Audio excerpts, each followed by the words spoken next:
दोस्तों मेरे गाइस, बात बहुत पुरानी है।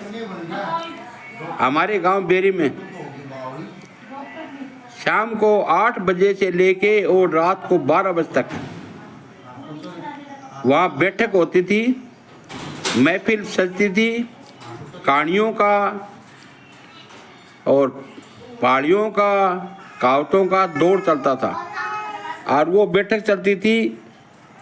हमारे पास बनियों का मोहल्ला था जिसमें एक डाकघर भी था, पोस्ट ऑफिस, और वहाँ पर चबूतरे थे बड़े बड़े। तो गांव के बड़े बूढ़े छोटे बड़े तो गणमान्य आदमी वहाँ पर इकट्ठे होते थे। कम से कम भी 100-200 आदमियों की वहाँ पर भीड़ लगती थी। हमारे गांव में बनिए बहुत ज़्यादा भारी मात्रा में थे। तो वहाँ के लड़के 15 साल से लेके 50-60 साल तक के बुजुर्ग भी वहाँ पर आते थे।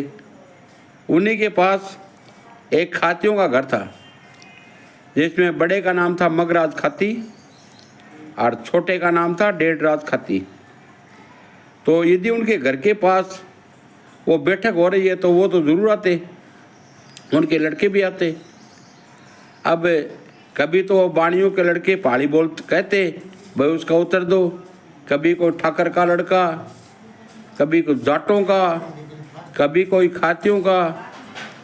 तो उसमें जीत हमेशा बड़ियों की होती थी, क्योंकि वो अलग अलग प्रकार की पहाड़ी, कभी मणिपुर की, कभी नागालैंड की, कभी आसाम की, कभी कलकत्ता की, कभी बम्बई की, कभी दिल्ली की, क्योंकि वो तो अलग अलग स्टेटों में रहते थे।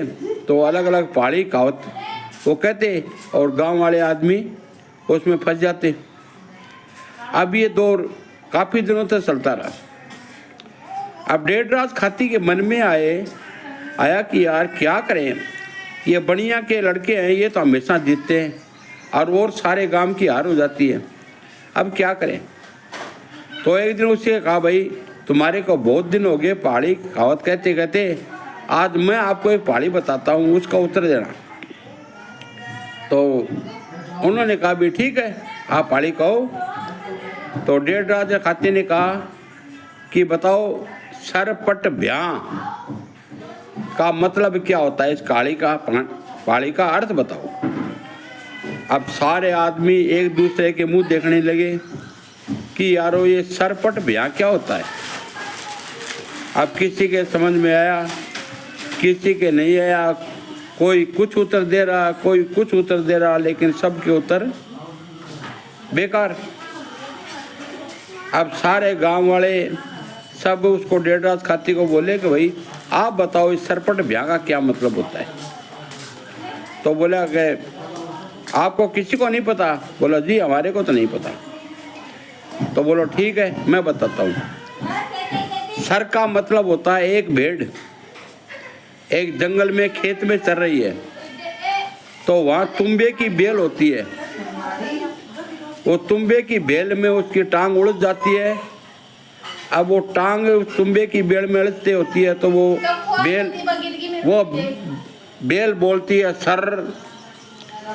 अब तुम्बा के पर भेड़ का पैर गिरता है तो तुम्बा फूट जाता है और बोलता पट। अब पट की आवाज़ इतनी जोर से आई कि भेड़ बोलती है ब्याह। तो डेढ़राज खाती ने कहा कि भाई यही होती है सरपट ब्याह। आगे से ध्यान रखना कि मैं आपको इन पहाड़ियों में उलझा दूंगा। तो भैया 100 पर 1.25 शेर, ये बात होती है कि भाई किसी किसी की पहाड़ी में भी जोरदार दम होता है। जय हिंद दोस्तों।